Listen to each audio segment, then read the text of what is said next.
श्रीमद् भागवत गीता के 5वें अध्याय का महात्म्य।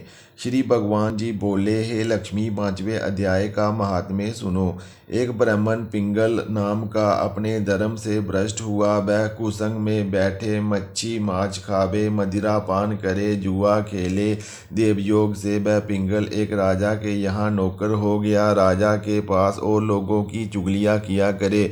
जब बहुत दिन बीते तब वह बहुत धनवंत हो गया। तब उसने अपना विवाह कर लिया, परंतु स्त्री व्यभिचारिणी आई।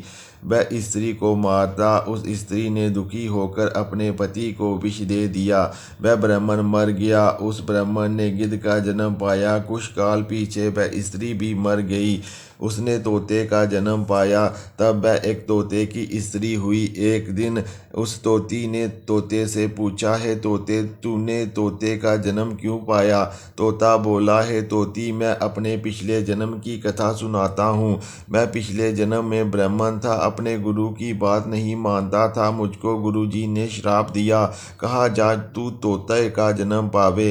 इस कारण तोते का जन्म पाया। अब तू कह किस कारण से तोती हुई? उसने कहा, मैं पिछले जन्म में ब्राह्मणी थी। एक दिन मैंने पति को विष दे दिया और वह मर गया। तोते ने कहा, तू बुरी है जिसने अपने पति को विष दे दिया। एक दिन वह तोती वन में बैठी थी। वहाँ गिद्ध आया। तोती को उस गिद्ध ने पहचाना और वह गिद्ध तोती को मारने चला। आगे आगे तोती, पीछे पीछे गिद्ध। जाते जाते तोती एक शमशान भूमि में थक कर गिर पड़ी। वहाँ एक साधु का दाह हुआ था। साधु की खोपड़ी वर्षा के जल के साथ भरी हुई पड़ी थी।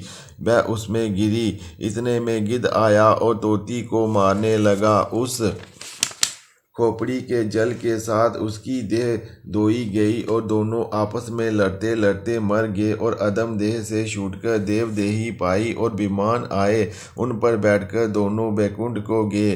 वह खोपड़ी एक साधु की थी जो श्री गीता जी के 5वें अध्याय का पाठ करता था। वह परम पवित्र था। उसके जल से दोनों